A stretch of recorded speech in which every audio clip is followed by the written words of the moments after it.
Кой сойгондо койдун башыны, келлесин эмне кыласыңар? Биз ушинтип газ менен куйкалап, анан кырып тазалап, жууп, бөлүктөргө бөлүп, анан казанга салып алып бышырып алып жейбиз. Мен негизи жебейм, мен толук бышырып берем үйдө. Дагы мага окшоп койдун башын жебегендер барбы?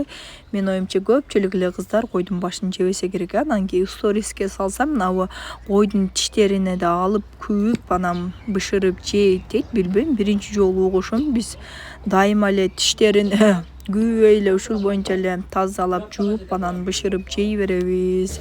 Кээ бир жерде ошондой экен, эми ар кимдики ар кыл бышырат, ар кыл жейт дегендей да. Бизде ошондой.